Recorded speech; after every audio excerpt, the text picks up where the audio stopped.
Welcome to my predictions for the 2024 presidential election. It's going to be really interesting to see how things play out. This is really unlike any election we've seen in history because it's the first rematch that we've had since 1956, almost 70 years the last time we've had the same two candidates back to back in two separate elections. Also, Trump has the potential to be the first president since Grover Cleveland, so only the second president in history. If he wins, he would serve two non-consecutive terms in office. So that would mean he'd be the 45th president and the 47th president. I always thought when I was a kid, seeing Grover Cleveland pop up twice, I thought was a really cool thing. So we'll see if that happens again, and also just the entire dynamic of the race. The fact that it is still a relatively close election, and the polling, Trump is leading, but it's still relatively within the margin of error that Biden does have a realistic shot at getting 4 more years, even though he's probably not going to be alive for 4 more years, realistically. And that's not me wishing anything against him, but just it's not even just his age, it's just his serious cognitive decline, and he's been getting worse and worse over the past few years. So we'll see how that plays out. I mean, I don't think any election has been more important. Like, the vice president has never been more important in any other race than this one, because if Trump wins and he serves 4 years and he survives all 4 of those years, he will beat Joe Biden's record being the oldest sitting president. And these are the two oldest candidates in U.S. presidential history, at least for a major political party. So many different things at play. I mean, the fact that Biden has a chance of winning, even though he does have the lowest approval rating in history for a sitting president, but Trump is, he's very disliked also. So it really is unpredictable what's going to happen here.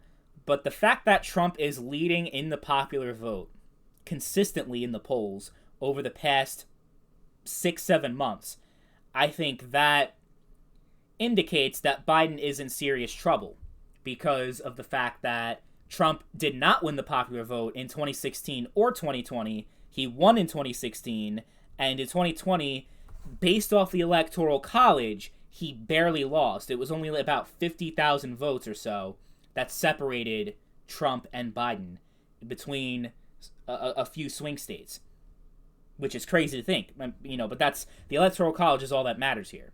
The popular vote does not, but if Trump is leading in the popular vote, and the fact that the polls have historically, including the 2020 election, have underestimated Republicans, specifically Donald Trump, did these polls all correct themselves to overestimate Trump? I mean, there's a lot of Democrats that are hoping that all these polls are somehow wrong and that Biden's going to be able to win all these states somehow. I mean, really, Biden's path to re-election is not that difficult, but Trump's path to re-election is also not that difficult either. They both have multiple different paths of getting to 270. So I already have the baseline set up here as far as all the states that, in my view, have no chance of flipping from one party to the other. They're safe Democrat, safe Republican, and based off of that, we have a really close count for both candidates in the Electoral College. Trump at 188 and Biden only slightly behind at 177. So here's how I think the swing states are going to play out. And I do consider New Jersey to be one of them, because based off of polling, New Jersey is only 5 points. Biden's only leading by 5 points. He's leading by 10 points in New York, and although that's really good for a Republican, I don't see New York flipping at all. And, people may be wondering, well, what about Robert Kennedy and what about third-party candidates? Could that potentially flip states that you wouldn't think flip? I honestly don't think that Robert Kennedy is going to, get so much votes that he's going to flip, because he's a big candidate in Massachusetts, because, Kennedy in Massachusetts, that he's somehow going to siphon so many votes from Massachusetts voters and could be red. I don't think that's going to happen. But, the interesting thing is the narrative has always been that he takes votes away from Trump, but consistently they do two different polls. They do a 2-way and a 5-way, and Trump does a lot better in the 5-way with the third-party candidates. It seems like a lot more votes are being taken away from Biden. So we'll see the third-party factor. Honestly, don't think it's going to be as significant as, like, let's say Ross Perot. Never mind 1992, but even 1996, I just don't see it happening. I could be proven wrong, but I just don't think that's the case. So without further ado, let's talk about each state one by one. Nevada is the most interesting one to me because it has been a state that has been consistently for the Democrats in, not just presidential, but congressional and, gubernatorial races, even though it did flip red 2 years ago for the governor.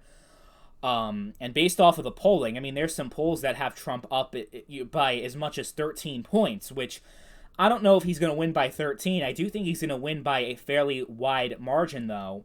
And I do think, yes, Trump is going to win the state of Nevada. It'll be the first time since 2004 that a Republican has won Nevada on the presidential level. And that would be 6 electoral votes that he'll pick up. And that'll be pretty, very, very crucial as more of these states get filled in and as it gets closer. And you'll see what I mean when I go further into my prediction.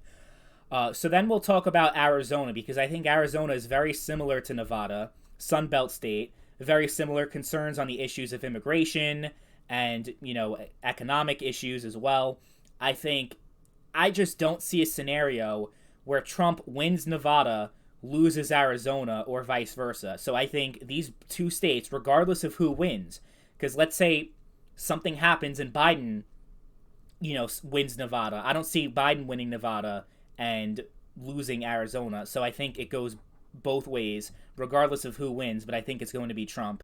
He's going to do very well in the Sun Belt. But as far as New Mexico is concerned, this is a little bit challenging because we haven't really gotten too many quality polls, but based off of the way that it's been playing out, New Mexico has been trending bluer than Arizona or Nevada. So I'm going to say that it's going to go to Biden, even though I think Trump is going to do a lot better in New Mexico than he did, especially in 2020, but he might even do better than he did in 2016. So we'll see how that plays out. And then we'll actually move towards the Northeast. Maine is in play. Believe it or not, Maine is very competitive. I say that Trump has a better chance of winning that state than people think. I think it's still going to very narrowly go to Joe Biden. I'm talking about like maybe 2 or 3% tops. I mean, the fact that Susan Collins won her re-election, I think that stunned a lot of people because, Democratic support in Maine seems a lot stronger than Republican. But, because of how unpopular Biden is, and because of the, the polling, Maine is considered neck and neck. But Trump is definitely going to win the 2nd district. But as far as Maine at large, I still think it very narrowly goes to Joe Biden. Very narrowly. And, New Jersey is another one that I think is going to be a lot closer. Like, that's going to be, like, the most stunning thing is just how razor neck New Jersey is going to be. But I just don't think it's enough that Trump can really overcome it. But I think the one shocker, though, that I do think is going to happen, Trump is going to win New Hampshire. That's what I think he's going to win it. It's going to be tough, but I think he can pull it off. And then I'll get to Virginia, which I think is very interesting because the recent polls show that it's neck and neck between Trump and Biden.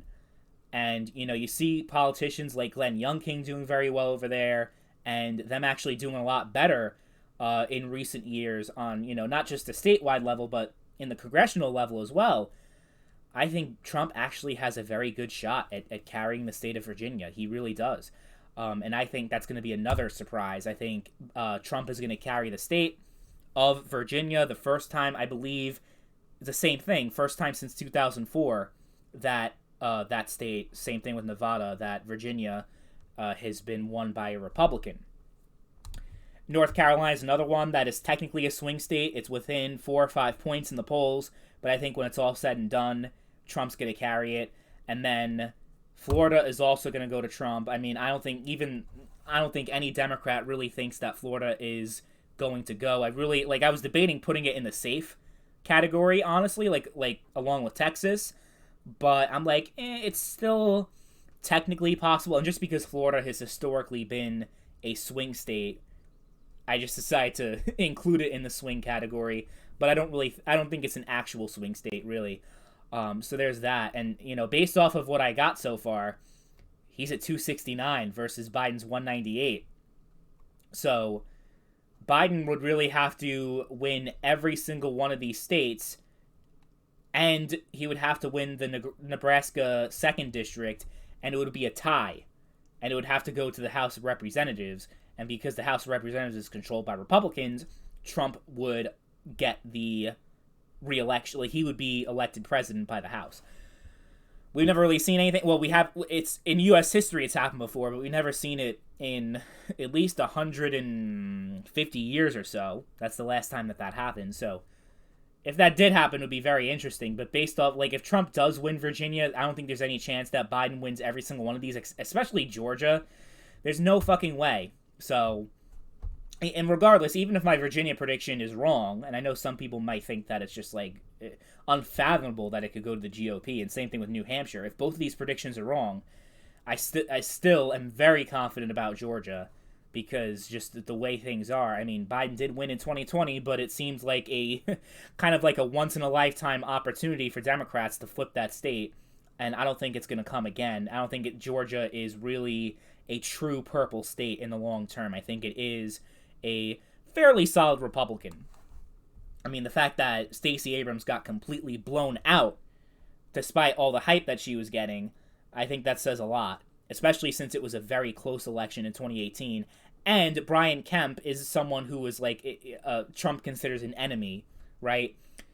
He was able to overcome all that and win pretty easily. So, yeah, I just don't see it happening for the Democrats in Georgia. So based off that, Trump is already reelected. But we'll go into all these other states. I think Minnesota will very narrowly go to Joe Biden, but it's going to be like razor close.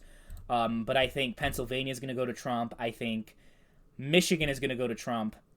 And Wisconsin is going to go to Trump. So that's going to be... I'm sorry. And I think that the Nebraska 2nd District will also go Trump. So that's going to be 330 to 208. That is how I see things playing out. As far as like the states that I'm least confident about, I am definitely least confident about Virginia and New Hampshire, but I think all the other states, I think it's possible. I mean, like, look at this. Like, I think, it's possible that Biden can win Wisconsin, he can win Michigan, he can win Pennsylvania, and then he can win Virginia, and then, but Trump is still in the lead here. He still wins the presidency.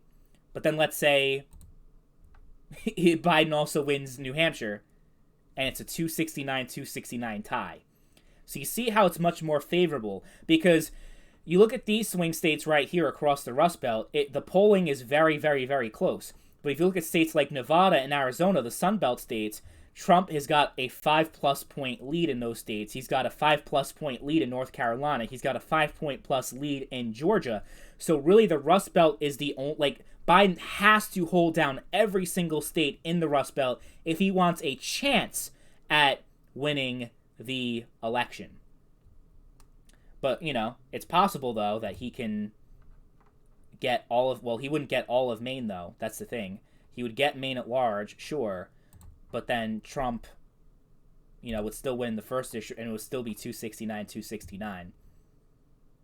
So, it's going to be interesting to see how things are. But, yeah, this is going to be my final forecast right here. I think it's going to be a bloodbath for Joe Biden. Why is it 340? What happened here? No, it was like 330 something. What the hell did I do? Oh, no. I don't see. Oh, Minnesota. That was what it was. Biden's. I think Biden has a chance. Trump does have a good chance, though, at winning Minnesota. He can do it. It's very possible. It is in play. It definitely is in play. There's going to be a lot of money being spent by both parties, both campaigns in the state of Minnesota. And Virginia as well. Virginia certainly does have a good chance. But as far as that, I think everything else, like any other state, as far as Trump goes, I think is going to be... it would just... Biden would have to, just... Something really bad would have to happen. I think New Jersey is possible, but I think really it only under extreme circumstances do I think it's actually going to flip. It is going to be close though, but as far as it flipping, I don't know about that. That'd be crazy though if it did, but he's Biden's going to hold on to New Jersey. As far as like, I just don't see Biden having any real chance at winning Nevada, Arizona, Georgia, North Carolina. Florida is definitely lost. Iowa, Ohio, states that not too long ago were contentious, not so much anymore. So these are going to be my final predictions for the 2024 election. We'll see how it goes, but I just don't see it really being going so well for Joe Biden.